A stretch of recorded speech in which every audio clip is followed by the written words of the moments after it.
Alright, Lloyd.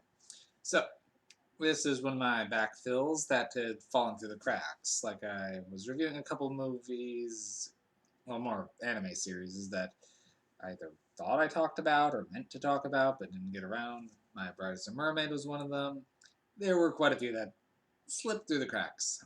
Mostly when I was like, I think it was right around the time I was just deciding to review more than just sci fi horror and review everything. That there were some things I had watched in that period that it was before I was choosing to review them. So I had made a list and thought I had gotten through everything, and there were a few, this one and my next one, that I actually had thought I did review. Like I had prepared in my head to review them and thought about what I was going to say on more than one occasion. But it was one of those that I did that so much, I thought I had already done it. But turns out I did not. So, When They Cry, or as I was more familiar with it because I watched a lot of this before it officially released in America, Higurashi no Naku Koro ni, When the Cicadas Cry. So, When They Cry. Now, this Blu-ray collection here covers 3 seasons. Then Higurashi no Naku Koro ni, Higurashi no Naku Koro ni the Kai, and Higurashi no Naku Koro ni Rei. So, Higurashi is a hard one to talk about because it's a strange animal. It is a mixture of very cutesy animation and over-the-top gore and violence. Higurashi is an experience.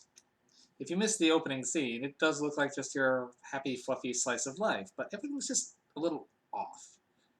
Until a couple episodes later, it culminates with a man beating his friends to death with a baseball bat. It is intense. So, it's essentially a mystery series set in the town of Hinamizawa, where Keiichi, our main character, has just moved back and he's learning to. And he's starting to make friends with some of the locals. And, well, as he does, things just start seeming a little strange, and eventually, well, after viewing that he's being threatened by who he thought were his friends and learning that a boy very much in his similar situation mysteriously vanished, he doesn't want to be the next one to vanish and starts carrying a baseball bat around with him to protect himself and trying to avoid the people he thought were his friends that may be threatening him. I mean, someone had to have stuck that needle in his food. Well, eventually, after they come at him with a needle, he beats them to death with a baseball bat.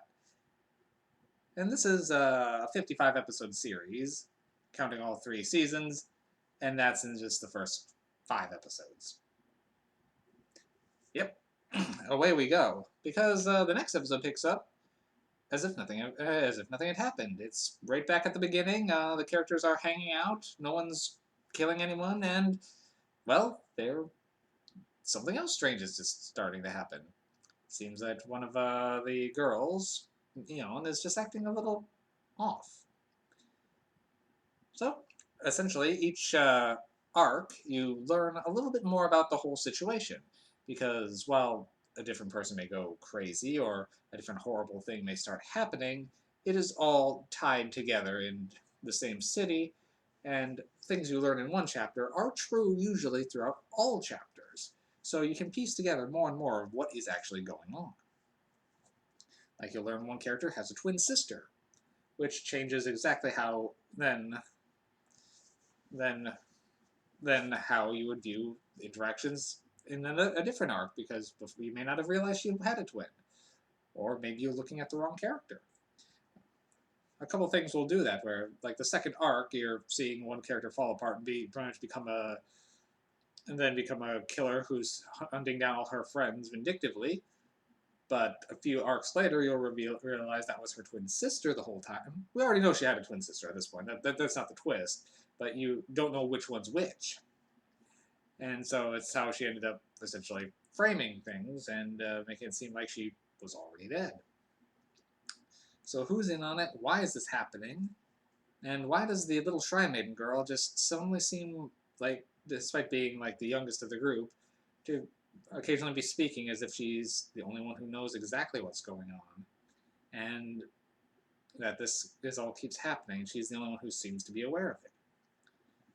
The first season is all just back and forth of what's going on before finally revealing that, oh, these things are just repeating.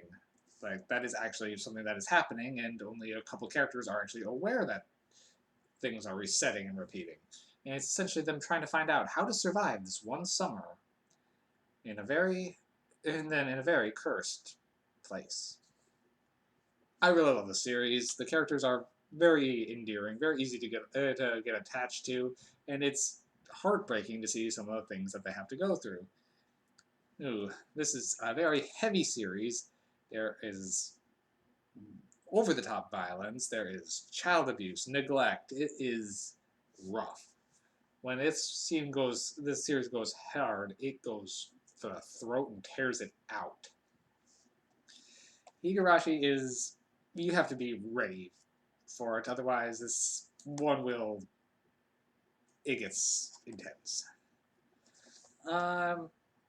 Always been a big fan of it. I will say some of the fan service can get a little over the top at times, particularly when it does focus on some of the characters who are too young for that to really be appropriate. But it's such a minor point, and that's usually constrained to like the OVAs, particularly Higurashi no Naku Koro Mikira, which actually is not in this collection. I don't think that's actually available in America yet. But overall, it's a very easy world to get swept up in, and you do want to see these characters get to the end. Now, I will mention that this series does wrap itself up. It does explain what's going on, why it's happening, and for the most part, and it does resolve itself with a pretty neat bow. But a couple of years ago, in 2020, I think, the series rekindled with Higurashi Go, which I'm not. It's kind of unclear. I haven't seen it yet, whether it's a remake or whether it's another variation. It does seem to be set separately from the main series, though, so which is why I'm not waiting till I see that to review this. And that got its own follow-up, Satsu, I think, which I guess actually has some of the characters a bit older. But this one, 2006 is when it started, and I think it ran every year after that for a little while. I think through 2009, actually, from what I'm seeing here. It is, I really enjoyed the series. 8 MacGuffins for me. It's can be a bit long, and there's some of the repetition is like, okay, I see the train wreck coming. Can we get to it already, please? But overall, seeing when it is repeating as something that is a bit familiar, when suddenly a variation happens, it does make it makes you pay attention. And some of the characters' personalities will kind of shift a little bit, but that's kind of based on things that have gone on in their past, because each time the world is just a little bit different. Some new variable will be just introduced and will cause the story to shift wildly. So, When They Cry, I really recommend it. Not for everyone, but if you think you can stomach it, it's well worth a watch. All right. Have a good night.